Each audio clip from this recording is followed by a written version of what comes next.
कैसे हैं। आज की वीडियो में हम पढ़ने वाले हैं डेंसिटी के बारे में एंड इम्परफेक्शन इन सॉलिड्स के बारे में। जैसे कि इससे पहले की वीडियो में हमने पढ़ा कि कैसे पैकिंग की जाती है डिफरेंट टाइप्स के यूनिट सेल्स में, FCC, BCC and simple cubic unit cell में। और लास्ट में मैंने उसका एक शॉर्ट ट्रिक में एक टेबुलर फॉर्म बनाया था जो आगे कॉम्पिटिटिव के लिए बहुत हेल्पफुल होता है। ठीक है, तो आज हम स्टार्ट करने से पहले जो हमारा टॉपिक है डेंसिटी, उससे पहले मैं आपको एक चीज़ बताना चाहूँगा कुछ मोल कॉन्सेप्ट के बारे में। अब आप कहोगे यहाँ पे मोल का क्या रिलेशन, मैं आपको बताऊंगा कि डेंसिटी का ये जो फॉर्मूला, ये तो आपने पहले भी पढ़ा है, मास अपॉन वॉल्यूम। इसी फॉर्मूले से जो एक ऐसा फॉर्मूला हम डिराइव करेंगे जिससे आपको न्यूमेरिकल्स में हेल्पफुल होगा। तो उससे पहले पढ़ने से पहले मैं आपको बता रहा था कि मोल के बारे में। मोल क्या होता है, जैसे कि 11th में एक फर्स्ट चैप्टर है तो आपने उसमें क्या पढ़ा होगा, यूनिटरी मेथड से बहुत कभी कभी कंफ्यूजन भी हो जाता होगा। तो आज मैं एक ऐसी सिंपल ट्रिक बताऊंगा जिससे आप मोल कॉन्सेप्ट्स के 90% सारे क्वेश्चन कर सकते हैं। तो मोल क्या होता है, given mass upon molar mass equal to number of atoms upon Avogadro number. Avogadro number तो पता ही होगा, 6.022 10⁻23 एटम्स। और यहाँ पे क्या है, given volume upon volume at STP. सही, ये भी फिक्स होती है। तो ये एक ऐसा फॉर्मूला बन गया कि मोल के, जिससे 90% क्वेश्चन सारे सॉल्व हो जाएंगे, कोई यूनिटरी मेथड जाने की जरूरत नहीं है। तो अब देखो, कभी क्वेश्चंस में क्या करता था वो, वहाँ पे कभी वो मास दे देता था, पूछता था मोल बताना होता था, कभी एटम्स पूछता था। मतलब ये चारों फॉर्मूले आपस में इक्वल है, आप कैसे भी वे से आप इनसे आंसर निकाल सकते हैं। अब इसका यहाँ पे डेंसिटी में क्या यूज, तो जो डेंसिटी होती है, हमने पुरानी क्लासेस में पढ़ा था कि डेंसिटी भैया क्या होती है, mass upon volume, mass upon volume. ये फॉर्मूला तो हमें पहले से ही पता था। तो देखो, हम यहाँ पे डेंसिटी किसकी निकाल रहे हैं, डेंसिटी हम निकालने वाले हैं यूनिट सेल की। अभी तक हमने पैकिंग भी उसी की पढ़ी थी कि सबसे ज़्यादा एफसीसी में होती है 74%, ठीक है, जैसे बीसीसी में 68%। तो हम डेंसिटी उसी यूनिट सेल की पता करना चाह रहे हैं। तो अगर मैं कह रहा हूँ डेंसिटी हम यूनिट सेल की पता करना चाह रहे हैं, तो इसका मतलब ये हुआ कि मास भी आप उसी यूनिट सेल का ही पता करोगे और वॉल्यूम भी आप उसी यूनिट सेल की ही पता करोगे। इतनी बात समझ आ गई। अब देखो, मास ऑफ यूनिट सेल, अब मैंने यहाँ पे जब पहले बताया था कि ये ऐसे कॉन्सेप्ट को किससे कोरिलेट करना है, एक ऐसा गेम जो जिसमें आपको एक बॉक्स दिया है, उसमें बहुत सारी बॉल्स भर रखी है।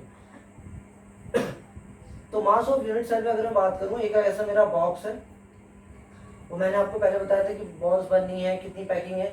तो जो मास अगर मुझे इस बॉक्स का निकालना है, इस यूनिट सेल का निकालना है, तो पहले मुझे क्या पता होना चाहिए कि एटम्स कितने हैं, नंबर ऑफ एटम्स कितने हैं इस यूनिट सेल को बनाने के लिए। दूसरी बात, मुझे ये पता होना चाहिए कि उस एटम का मास कितना है, क्या उसका मास कितना है। ठीक है, तो मास ऑफ यूनिट सेल को मैं कैसे निकालता हूँ। अब देखो, ये वाला जो फॉर्मूला है ऊपर वाला, आप देखो इसमें गिवन मास मतलब मास ऑफ यूनिट सेल। सही है, मास ऑफ यूनिट सेल क्या हो जाएगा, मोलर मास आपका ऐसे ही रहा। उसके बाद क्या हो गया, नंबर ऑफ एटम्स ऊपर थे, सही है, और अपॉन एवोगैड्रो नंबर। तो यहीं से हमने ये चीज को डेराइव कर लेंगे कि जो मास होता है हमारे यूनिट सेल का, मास ऑफ यूनिट सेल, वो क्या आ गया कि number of atoms in unit cell में कितने एटम्स हैं इनटू मोलर मास, और क्या आ गया, और नीचे क्या है, एवोगैड्रो नंबर। ये देखो मोलर मास था, ये यहाँ चला गया बस। और यही चीज को आपको इस फॉर्मूले में पुट कर देना, आपका ये फॉर्मूला बन गया। कितना इजी था, कोई आपको कोई चीज याद करने की जरूरत ही नहीं। तो देखो, मास ऑफ यूनिट सेल मैंने क्या कहा, number of atoms in unit cells, कितने एटम्स हैं उस यूनिट सेल में, उस बॉक्स के अंदर, इनटू मोलर मास क्या है उस यूनिट सेल का, upon volume of unit cell. एक नीचे चीज और रह गई, वहां पे नीचे एक और था, एवोगैड्रो नंबर। वो क्या होता है, 6.022 10⁻23 एटम्स। अब मैं बात कर रहा हूँ मास ऑफ एटम्स। आपने बुक में देखा होगा इस चीज को, इसी चीज को रिप्रेजेंट करा जाता है, टर्म है, तो ये जेड, और ये मोलर मास को बुक में लिखा होगा M, molar mass, volume of unit cell को वी, और एवोगैड्रो नंबर को Na, या ये सिंपल आप ऐसे भी रिप्रेजेंट कर सकते हैं। और हम निकाल क्या रहे थे, हम डेंसिटी निकाल रहे थे, डेंसिटी निकाल रहे थे, इसको कभी रो भी बोलते हैं। तो हमारा ये फॉर्मूला बन गया। तो इसमें क्वेश्चन किस तरह के आते हैं भाई जी, इसमें ये आता है कि अगर क्वेश्चन में ये 5 पैरामीटर्स हैं, इस पैरामीटर्स में किसी एक पैरामीटर की बात कर लेंगे और 2-4 पैरामीटर्स दे देंगे। अब मैं आपको इसको एक बार डिटेल में बता देता हूँ। Number of atoms in unit cell कैसे निकलेंगे आपके क्वेश्चन में, अगर ये number of atom in unit cell, याद करो पहले दिन मैंने एक बार दूसरे वाली वीडियो में बताया था कि कैसे नंबर ऑफ एटम्स निकाले थे। एफसीसी में 4 थे, बीसीसी में 2 थे, सिंपल क्यूबिक में 1 थे, ठीक है। वही यहाँ पे आएंगे, अगर यहाँ पे एफसीसी होगा तो 4 आ जाएंगे, बीसीसी होगा तो 2 आ जाएंगे। तो नंबर ऑफ एटम्स जो हमने उसका अलग से टेबल फॉर्म बनाया था, मोलर मास जो भी दिया होगा उसका आपको निकाल सकते हैं आप मोलर मास। और वॉल्यूम यूनिट सेल ए दिया होगा, उससे आप 3 टाइम्स मल्टीप्लाई करेंगे वॉल्यूम ऑफ यूनिट सेल, जैसे हमने पैकिंग एफिशिएंसी में ही पढ़ा था। और एवोगाड्रो नंबर की वैल्यू फिक्स है। डेंसिटी ये किसकी निकली, यूनिट सेल की निकली। किसकी निकली, डेंसिटी ऑफ यूनिट सेल। और कभी कभी क्वेश्चन में ऐसे दिया होगा डेंसिटी ऑफ सब्सटेंस की निकालिए, तो कंफ्यूज नहीं होना है। डेंसिटी ऑफ सब्सटेंस की सेम बात है डेंसिटी ऑफ यूनिट सेल के, दोनों एक ही बातें हैं, कोई अलग अलग बात नहीं है। तो इसमें और क्या कर सकते हैं वो लोग, एक तो ये इसमें से पैरामीटर कर देंगे, और क्या करते हैं न्यूमेरिकल, इससे बस एक न्यूमेरिकली फ्रेम होता है। और इसमें न्यूमेरिकल्स में क्या करते हैं कि कोई भी यूनिट्स कन्वर्जन आनी चाहिए आपको। तो मैं आपका एक सिंपल ट्रिक बता देता हूँ यूनिट कन्वर्जन की। तो जैसे यूनिट्स वो कभी भी कह दे, किसी को मीटर में दिया होगा, किसी को सेंटीमीटर में, तो आपको ये करना है कि सबको एक ही यूनिट में रखना है। जनरली अगर मैं डेंसिटी की बात करूँ तो जो डेंसिटी की यूनिट आती है वो होती है ग्राम सेंटीमीटर क्यूब। अभी कहाँ से आई जी, मोलर मास है, ग्राम है, और वॉल्यूम जो होता है ए क्यूब होता है, मतलब सेंटीमीटर क्यूब। तो ये तो कोई इनकी यूनिट्स नहीं होती। अब ये ग्राम सेंटीमीटर क्या है, यूनिट हो गई डेंसिटी की, जनरल यूनिट। अगर जो भी है आपको एक सेम कॉमन टर्म्स में लानी है, ठीक है। तो जैसे पिकोमीटर में दिया होगा कभी कोई चीज़, एंग्स्ट्रॉम में दिया होगा, उसको आप कन्वर्ट कर लेना। तो मैं ट्रिक बता रहा था कि ट्रिक ये है kilo, hecto, deca, metre, deci, centi और मिली। बस ये सिंपल याद रख लेना, ये पूरी केमिस्ट्री में हर न्यूमेरिकल्स में आपका ये यूनिट कन्वर्जन की तरह काम करेगा। तो देखो ये मैंने बताया सिंपल, आपको ये बस ये याद हो जाना चाहिए, kilo, hecto, deca, metre, deci, centi, milli. तो ये क्या कह रहे हो सर आप, अगर ये देखो मीटर है, किलोमीटर हो जाएगा। अगर यहाँ पे ग्राम रख दूं तो किलोग्राम हो जाएगा। तो अगर देखो किलोमीटर से अगर मुझे इधर जाना है तो देखो 1 2 3 कितने, तो 3 जीरो से मल्टीप्लाई कर दूंगा, ठीक है। अगर इस मीटर से मुझे इस मिलीमीटर भाई साहब के पास जाना है तो मैं 3 कितने 1 2 3 जीरो से मल्टीप्लाई कर दूंगा। पर मान लो क्वेश्चन में मुझे मिलीमीटर दिया है और मुझे कहा है कि ग्राम में हमें वापस आना है। तो जब कोई चीज़ को आप वापस आ रहे हो तो आपको डिवाइड करना है। कितने से डिवाइड करेंगे, जितनी बीच में टर्म्स पड़ रही हैं, 1000 से कर दिया। समझ आ गया। तो ये था एक डेंसिटी निकालने का कॉन्सेप्ट। इसमें से एक न्यूमेरिकल बेस्ड क्वेश्चन आता ही आता है बोर्ड्स के लिए भी, आगे कॉम्पिटिटिव एग्जाम के लिए भी। मैंने इसको बहुत सिंप्लीफाई में बताया, आपको कुछ याद करने की जरूरत नहीं है। बस आपको ये भी पहले से ही पता है कि डेंसिटी का फॉर्मूला जो होता है वो मास अपॉन वॉल्यूम होता है। और उस मोल कॉन्सेप्ट के फॉर्मूले से मैंने मास ऑफ यूनिट सेल की वैल्यू को पुट करा। और जो यूनिट कन्वर्जन है उसको आपको बहुत अच्छे से फोकस करना है, क्योंकि वो उसी को ही वो चेंज करते हैं। हाँ, जैसे कि अभी तक हमने डेंसिटी के बारे में पढ़ा, अब हम पढ़ेंगे आज का last topic, that is imperfection in solid. इससे पहले पढ़ने से पहले मैं आपको एक चीज़ बताना चाहूँगा। जैसे आपको बताएं हमारी जो ह्यूमन बॉडी है वो किस चीज़ से मिलने से बनी है। एक होता है उसमें सेल जो स्मॉल है, से स्ट्रक्चरल यूनिट होती है। फिर होते हैं सेल से मिलकर बनती है टिश्यू से मिलकर बनते हैं ऑर्गन से मिलकर बनते हैं सिस्टम, और सिस्टम से मिलकर बनती है एक बॉडी।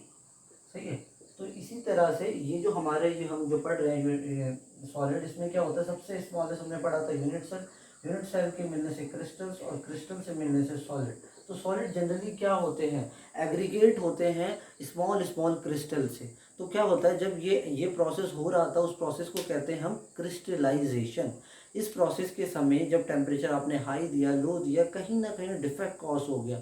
जिस तरह की ज्योमेट्री हम चाह रहे थे कि वो क्यूब में हो, या कुछ वो डिस्टॉर्टेड हो गई, या कुछ हो गया, मतलब अलग अलग हो गई, ठीक है।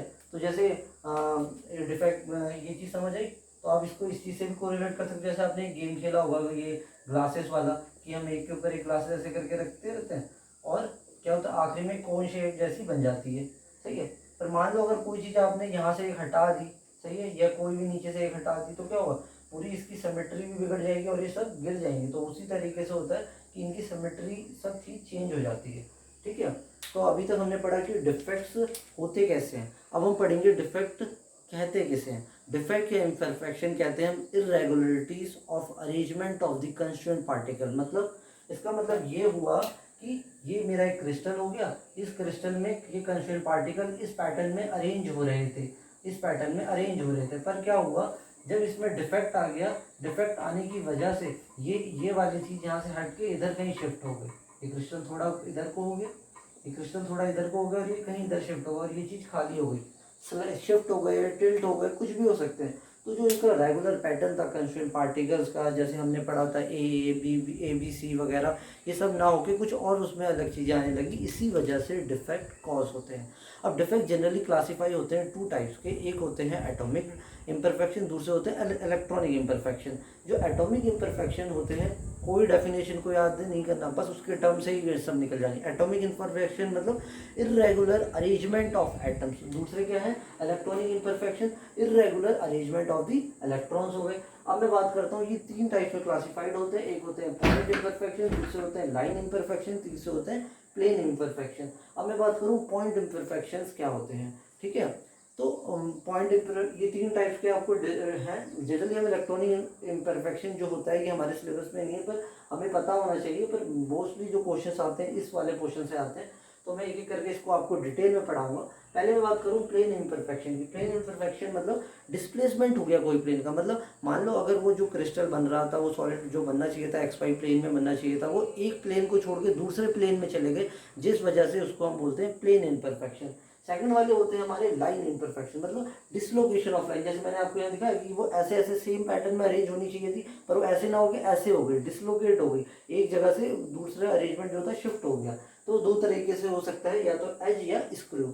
एज की अगर मैं बात करूँ, एज आपको मैंने क्यूब में पढ़ाया था कि ये जैसे मेरा क्यूब है, तो इसमें क्या थी एजेस थी, ये वाली चीज़ें थी एजेस थी ना, तो इनके ये एजेस के जो अरेंजमेंट है कंस्टिट्यूएंट पार्टिकल्स का, वो एज शेप में बन जाता है और अलग होते हैं, ठीक है। स्क्रू आपको पता होगा, जैसे ये होती है, इस तरह के स्क्रू होते हैं नट बोल्ट टाइप, तो इसकी कुछ इस तरह की ज्योमेट्री बन जाएगी और इसके कंस्टिट्यूएंट पार्टिकल ऐसे अरेंज होंगे। मतलब ये क्या है, ये डिफेक्ट है एक तरीके से, स्क्रू शेप में डिफेक्ट है, और उन्होंने जो कंस्टिट्यूएंट पार्टिकल ने अपने आप को स्क्रू शेप में अरेंज कर लिया। तो मोस्ट इंपॉर्टेंट जो हमें पढ़ना है पॉइंट इम्परफेक्शन, यही एनसीईआरटी पे है और इसी से ज़्यादा क्वेश्चन आते हैं, तो उसको मैं एक एक करके डिटेल में पढ़ाऊंगा।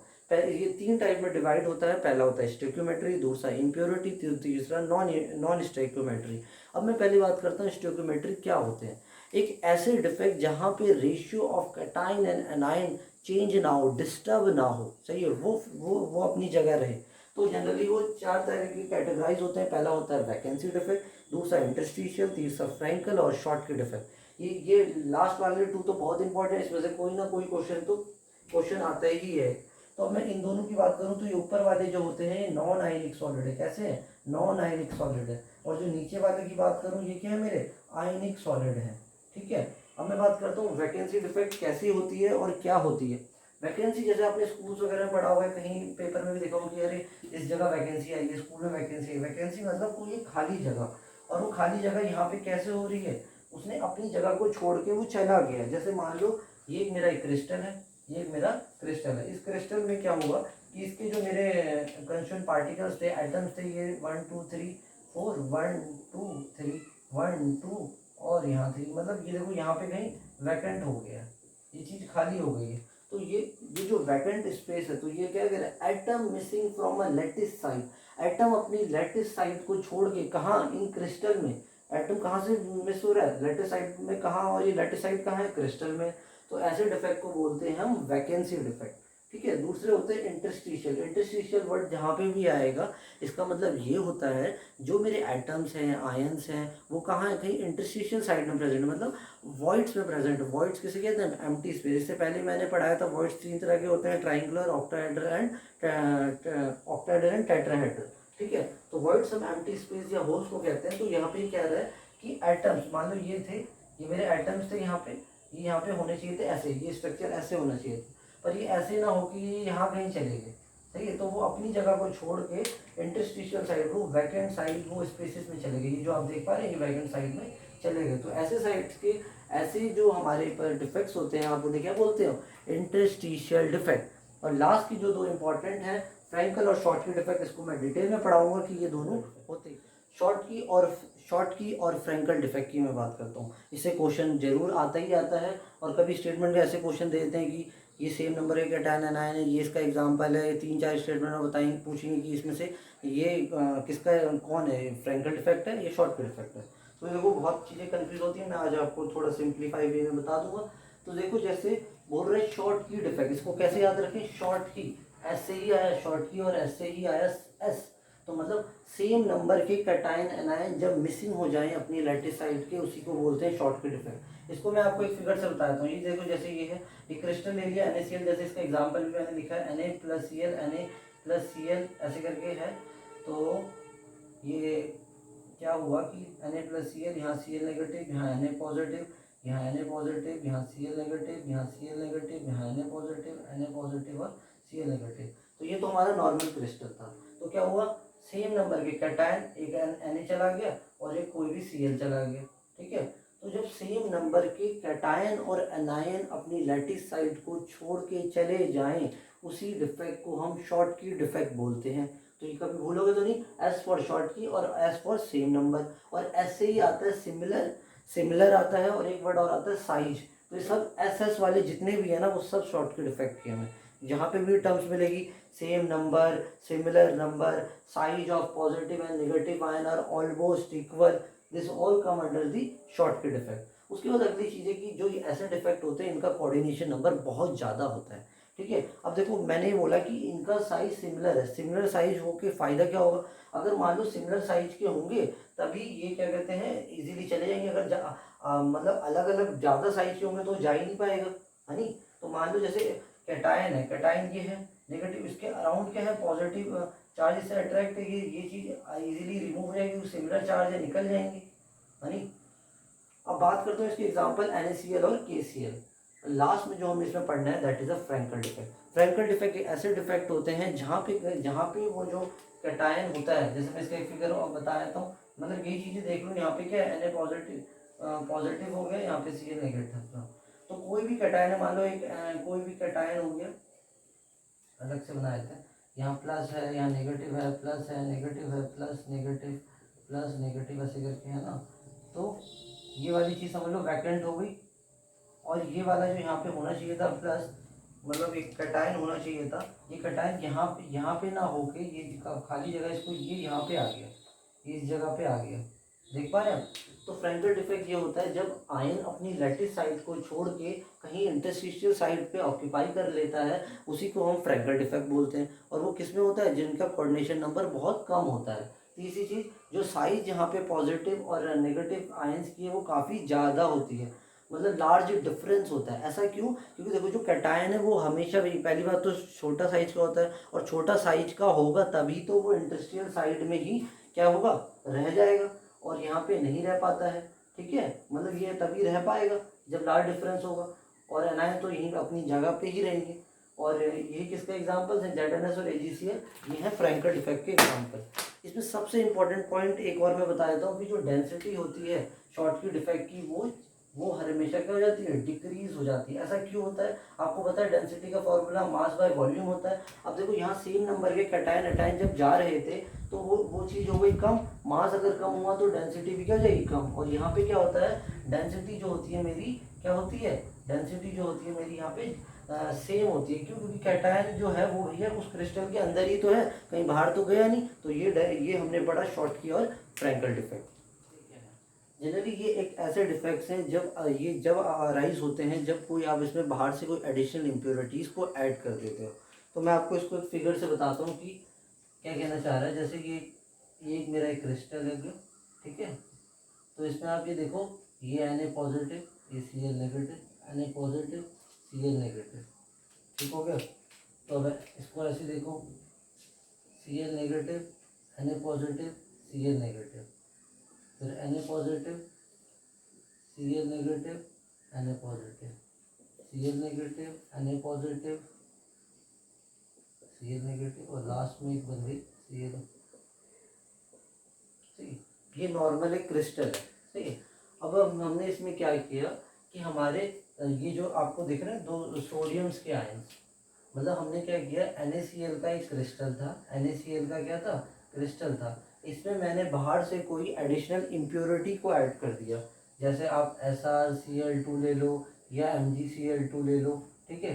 तो जब आपने इसको ऐड किया तो इसने क्या किया, इसकी जो दो दो ये कोई भी दो सोडियम आयंस जो थे उनको हटा के एक एक स्ट्रोंशियम का आयन या एक Sr+2 या मैग्नीशियम+2 आयन वहाँ पे उसने वो जगह को ले ली। अब मैं इस फिगर को और आगे डिटेल में बताता हूँ। देखो क्या हुआ होगा कि ये सारी चीज़ें मतलब इसी में ही देख लो, ये जो सोडियम उसके दो आयन जो हट गए, अब उसके बाद ये वाली जगह वैकेंट हो गई और ये वाली जगह वैकेंट हो गई। अब हमें इसकी इलेक्ट्रिक न्यूट्रलिटी बना के तो रखनी थी इसे, तो इसने Sr+2 रहने दिए, एक Sr+2 आ गया।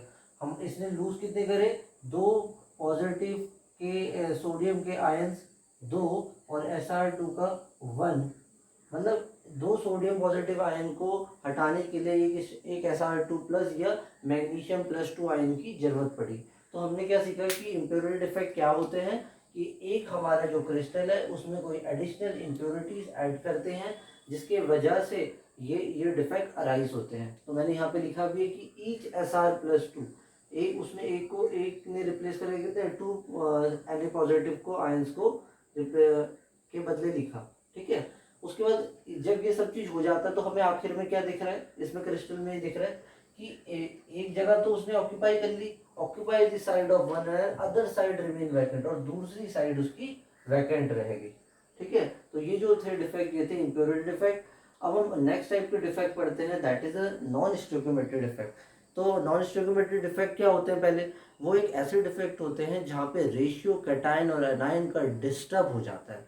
तो वो जनरली कैटेगराइज होते हैं टू में, एक होता है मेटल, एक होते हैं metal excess defect, metal excess defect, और दूसरे होते हैं मेटल डिफिशियंसी डिफेक्ट। इसको दोनों को डिटेल में पढ़ेंगे। तो मेटल एक्सेस डिफेक्ट क्या होते हैं, चलिए। मेटल एक्सेस डिफेक्ट भी जनरली कैटेगराइज होते हैं टू पार्ट्स में, अनायनिक वैकेंसी की वजह से होते हैं जनरेट, और कैटायन जब इंटरस्टिशियल साइड में चला जाए।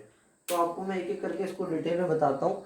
तो हमने लास्ट चीज पढ़, लास्ट जो पॉइंट डिफेक्ट का लास्ट कैटेगरी थी नॉन स्टेबिलिटी डिफेक्ट, उसके बारे में पढ़ रहे हैं। उसके अंडर भी कौन सी कैटेगरी, मेटल एक्सेस डिफेक्ट, और उसमें भी पहले हम अनायनिक वैकेंसी के बारे में पढ़ रहे हैं। तो कह रहा है metal excess defect due to the anionic vacancy. तो देखो अनायनिक वैकेंसी मतलब कोई भी एक मेरा क्रिस्टल है उसमें एक अनायन क्या हो गया, चला आ गया। मतलब कुछ ये कहना क्या चाह रहा है, ये कुछ ऐसा कहना चाह रहा है कि मान लो ये एक मेरा क्रिस्टल है, यहाँ positive positive negative positive negative positive negative, सही है। यहाँ पे एक नेगेटिव होना चाहिए, यहाँ पे एक नेगेटिव, ये नॉर्मली क्रिस्टल है, और ये क्या हुआ, ये वाला जो नेगेटिव आप देख पा रहे हैं, जो भी अनायन है, ये यहाँ से चला गया। तो क्या क्या कह रहे हैं, अनायन की यहाँ पे वैकेंसी होगी। जब कभी अनायन की वैकेंसी होगी तो ऑब्वियसली बात है कैटायन देखो ज्यादा हो गए ना। ये देखो यहाँ कैटायन कितने, 1 2 3 4, कैटायन तो 4 है, अनायन कितने 1 2 3 4 होने चाहिए थे, पर क्या हो गया, ये कैटायन है ये अनायन है, अनायन अब हो गए 3। तो ये कैसे डिफेक्ट हुए, मेटल एक्सिस डिफेक्ट, जिसमें कैटायन ज्यादा होते हैं और एनायन कम होते हैं। एनायन की वैकेंसी कमी हो गई और एनायन की जैसी वैकेंसी हुई वैसी कैटायंस ऑब्वियसली खुद ही ज्यादा हो गए। अब देखो ये कैसे होता है, क्या होता है, मैं इसको और डिटेल में बताता हूँ आपको। तो देखो क्या हुआ कि हमने एक NaCl का क्रिस्टल लिया, NaCl आपको पता ही हो क्या है, सॉल्ट, नमक। तो मैंने एक NaCl का क्रिस्टल लिया, और ये बात उस समय की है जब क्या बन रहे थे, यूनिट सेल से क्रिस्टल बने थे, और क्रिस्टल से क्या बन रहे थे, क्या बन रहे थे, क्रिस्टलाइजेशन प्रोसेस हो गया, आखिरी में क्या बन रहा था, सॉलिड बन रहे थे ना। तो मैं एक इसी का एग्जांपल लिया है NaCl का, दैट इज अ क्या है ये, सॉल्ट है। अभी देखो इसमें Na पॉजिटिव हो गया, फिर Cl negative, Na positive, Cl negative, Na positive, Cl negative, Na positive, Cl negative, और यहाँ हो गया Na पॉजिटिव। तो हुआ कुछ ऐसे, कहानी कुछ ऐसी है कि एक सोडियम NaCl का क्रिस्टल, NaCl का क्रिस्टल बैठा हुआ था। हमने क्या किया, क्रिस्टलाइजेशन प्रोसेस करा रहे थे, तो हमने उस क्रिस्टलाइजेशन प्रोसेस के समय वेपर्स, हमने सोडियम वेपर्स इसके पास से गुजार दिए, या बोलो इसके पास से चले गए, पास कर रहे थे। सही, क्रिस्टलाइजेशन प्रोसेस के समय NaCl के जो क्रिस्टल थे उस समय जब हमने सोडियम वेपर्स को पास किया तो इन्होंने क्या देखा कि जो सोडियम भाई साहब जा रहे थे तो रास्ते में इन्होंने देखा NaCl है, और NaCl में भी इनका सबसे ज़्यादा ध्यान गया क्लोरीन पे। क्यों? क्योंकि भैया अपोजिट चार्ज अट्रैक्ट, तो ये Na ने क्या किया, अपने अपने एक इलेक्ट्रॉन को लूज करके क्या बना लिया, Na पॉजिटिव बना लिया, Na पॉजिटिव बना लिया। इतना Na पॉजिटिव बना लिया कि इसकी जो आप बाहर की जो लेयर थी, सरफेस थी, NaCl के वहां पे सिर्फ Na पॉजिटिव रह गए। फिर क्या हुआ, क्लोरीन को आना ही पड़ा यहाँ पे, क्लोरीन ने यहाँ पे आके इसको डिफ्यूज करके NaCl के फॉर्म में बना दिया। तो क्लोरीन नेगेटिव और Na पॉजिटिव जब आपस में मिल गए तो ये क्या बन गए, NaCl के क्रिस्टल बन गए। चलो भाई ये अब हमें इससे ये पता चला कि जब सोडियम के वेपर्स जा रहे थे तो सोडियम किसमें ब्रेक डाउन हुआ, Na पॉजिटिव और एक इलेक्ट्रॉन पे ब्रेक डाउन हुआ। सोडियम के आयंस ज़्यादा होने की वजह से उसने क्लोरीन, अंदर से क्लोरीन को बाहर आ गई और क्या किया, उस पर डिफ्यूज करके NaCl के क्रिस्टल बन गए। तो जब ये प्रोसेस हुआ तो क्या हुआ होगा, क्लोरीन तो अब यहाँ से चली गई, वो तो NaCl से भैया डिफ्यूज हो गई। तो आप ये देख रहे हैं ये खाली चीज रह गई, ये वैकेंट चीज रह गई। अब ये वैकेंट चीज जो रह गई है ना, अब भाई अब बाहर क्या रह गए थे हमारे पास बाहर एक चीज रह गई थी, दैट इज इलेक्ट्रॉन्स। और ये इलेक्ट्रॉन आपको पता है नेगेटिवली चार्ज होते हैं और एनायन भी नेगेटिवली चार्ज है। तो इस इलेक्ट्रॉन ने क्या किया, इस इलेक्ट्रॉन ने इसकी जगह ऑक्यूपाई कर ली, ये जगह ऑक्यूपाई कर ली, कौन सी वाली, ये जो वैकेंट, जो क्लोरीन जब चली गई थी, जो उसके बाद जो खाली जगह रह गई वहां पे ये सारे क्या आ गए, इलेक्ट्रॉन्स आ गए। क्या आ गए, इलेक्ट्रॉन्स आ गए। और ये इलेक्ट्रॉन आने की वजह से इसकी इलेक्ट्रॉन न्यूट्रलिटी, पहली चीज वो मेंटेन हो गई। दूसरी बात, इलेक्ट्रॉन का काम होता है इम्पार्ट करना कलर्स को, कलर देना। मतलब कि जब इस इलेक्ट्रॉन को एक पर्टिकुलर लाइट मिलेगी, विजिबल लाइट होगी, उसमें से जितना एब्जॉर्ब करना चाहेगा सब चीज़ को एब्जॉर्ब कर लेगा, और जो चीज़ को एब्जॉर्ब नहीं कर पाएगा वो कलर हमें दे देगा। मतलब आप कहना क्या चाह रहे हैं, NaCl का जो क्रिस्टल है आपने देखा है, जो आप हमारे घर पे सब में क्या नमक होता है, वो कौन से कलर का होता है, जनरली वाइट कलर का होता है। पर अगर मैं यहाँ पे बात करूँ, वो NaCl का क्रिस्टल ने वो जो इलेक्ट्रॉन था, सही है, इस इलेक्ट्रॉन को जो कलर को इम्पार्ट करते हैं, एक टर्म होती है वो मैं बता देता हूँ, that is F centre. F centre क्या है, जो इम्पार्ट कर रहा है कलर, कौन, अनपेयर्ड इलेक्ट्रॉन। और ये एफ यहाँ पे क्या रिप्रेजेंट करता है, फार बी जेंडर। मैंने यहाँ पे वर्ड लिखा फार बी जेंडर। ये क्या है, एक ऐसा सेंटर, कलर का सेंटर है, कलर का भंडार है। सही है। तो अनपेयर्ड इलेक्ट्रॉन जो इम्पार्ट करते हैं उसी को हम एफ सेंटर कहते हैं। एफ इसलिए आया फार बी जेंडर की वजह से, जिसका मतलब होता है कलर का सेंटर होता है। अब मैं बता रहा था कि जैसे NaCl नॉर्मल अगर बात करूँ वो व्हाइट कलर का होता है, पर यहाँ पे मुझे जो NaCl का क्रिस्टल है उसमें पढ़ रहे थे कि जो NaCl की क्रिस्टल्स है उसमें जो इलेक्ट्रॉन्स है, अनपेयर्ड इलेक्ट्रॉन, वो कलर के लिए रिस्पॉन्सिबल है। तो हमने बोला कि नॉर्मली जो NaCl का क्रिस्टल होता है वो व्हाइट कलर शो करता है हमें। पर अगर हम यहाँ पे अगर इस रिस्क रिस्पेक्ट पे बात करूँ, इसने येलो कलर इसलिए दिया क्योंकि उसने जब लाइट आ रही थी उस अनपेयर्ड इलेक्ट्रॉन के पास, उसने सब तरह की लाइट्स को एब्जॉर्ब कर लिया, बस एक येलो को नहीं कर पाया, और वही येलो लाइट हमें दिखने लगी। तो ये सब ऑल अबाउट किसके बारे में था, metal excess defect due to anionic vacancy, जिसमें कटायन ज़्यादा होते हैं, अनायन कम होते हैं। और मैंने आपको पूरा एक्सप्लेन कर दिया डिटेल में। अब आगे बढ़ते हैं, second that is a cation at interstitial site. यहाँ पे भी मेटल एक्सिस में ही रहेगा। तो क्या होता है, इसका भी मैं एक एग्जांपल देता हूँ। तो देखो, एक हमने ले लिया जिंक ऑक्साइड। इसको जब आपने हीट किया तो ये टूटा किसमें, जिंक +2 में, हाफ इलेक्ट्रॉन्स में, और हाफ O2 में, और ये हो जाएंगे 2 इलेक्ट्रॉन्स। ठीक है। तो Zn ऑक्साइड जो होता है वो इनिशियली तो वाइट कलर का होता है, बाद में टूटने के बाद, मतलब जब कैटायंस उसमें ज़्यादा बन जाते हैं तो वो कैटायंस बन जाते हैं, और वो कहाँ जाते हैं अभी मैं बताता हूँ।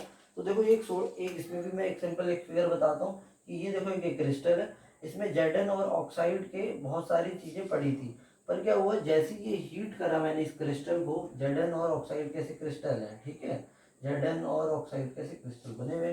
तो जब आपने इसको हीट किया तो ये आयंस में टूटा, और ये जो इसके आयंस थे वो इसकी कहीं इसकी वॉइड्स में जाके, या बीच में बोलूँ इंटरस्टिशियल साइड में जाके चले गए। ठीक है। और जो इसमें 2 इलेक्ट्रॉन्स होते हैं वो भी कहीं विसिनिटी में, वो भी इंटरस्टिशियल साइड के कहीं इधर के उसके नेबरिंग में वो भी प्रेजेंट होते हैं। तो जिसकी वजह से क्या होगा, जो नॉर्मली जो Zn ऑक्साइड था उसका कलर वाइट होता है, पर जब यहाँ पे Zn में टूट जाता है वो कलर देता है हमें येलो कलर देता है। ठीक है, वो हमें कौन सा कलर देता है, येलो कलर देता है। तो ये मैंने यहाँ पे लिखा ही था। अब तो हमने इसमें ये सीखा कि मेटल एक्सेस होने की वजह से कटायन कहाँ चले गए, कटायन यहाँ पे कौन है, Zn पॉजिटिव, वो कहाँ चले गए, इंटरस्टिशियल साइड में चला गया है। समझ आ गई बात। तो अब हम बात करते हैं लास्ट जो है डिफेक्ट में, that is a metal deficiency defect. Deficiency का मतलब आपको पता होगा क्या, डिफिशियंसी का मतलब होता है कोई चीज़ की कमी। जैसे आपने सुना होगा कि इसमें विटामिन सी की कमी है, विटामिन डी की कमी है, और उस कमी की वजह से उसमें क्या होता था, कोई डिजीज हो जाता था ह्यूमन बींग्स में। पर यहाँ पे ये क्या है, मेटल डिफिशियंसी, किसी चीज़ की कमी है और उसके वजह से उसकी शेप में, ज्योमेट्री में या डिफेक्ट आ गया और उसको कोई फुलफिल कर रहा है। कैसे, मैं इसको आपको डिटेल में बताता हूँ। तो देखो, मेटल डिफिशियंसी डिफेक्ट, पहली बात तो ये याद रखो, ये सबसे इंपॉर्टेंट बात है कि उन्हीं मेटल्स में शो करेगा जिनकी वेरिएबल वैलेंसी होगी, जो ऑक्सीडेशन स्टेट जिनकी अलग अलग होगी। जैसे मैं अगर एक एग्जांपल दूं FeO का, तो FeO में Fe+2 में भी फाउंड होता है, +3 में भी फाउंड होता है, और इसका भी मैं अभी डिटेल में बताऊंगा। तो ये क्या होगा, इस कैटेगरी के अंडर आएगा metal show the variable vacancy. ऐसे मेटल जो वेरिएबल ऑक्सीडेशन स्टेट दें, उनकी अलग अलग वैलेंसीज हो, वो किसके अंडर आएंगी, मेटल डिफिशियंसी डिफेक्ट के अंदर आएंगी। अब उसके बाद होता क्या है जी, अब मैं इसको डिटेल में बताता हूँ। तो ये देखो, ये कह रहा है कि जो कैटायंस है वो अपनी लैटिस साइट को छोड़ के, कहाँ चले जाए, एक एक पड़ोस में चले, मतलब वहां से चले जाके और पड़ोस में क्या आ जाए, दूसरा कोई हायर चार्ज का आ जाए।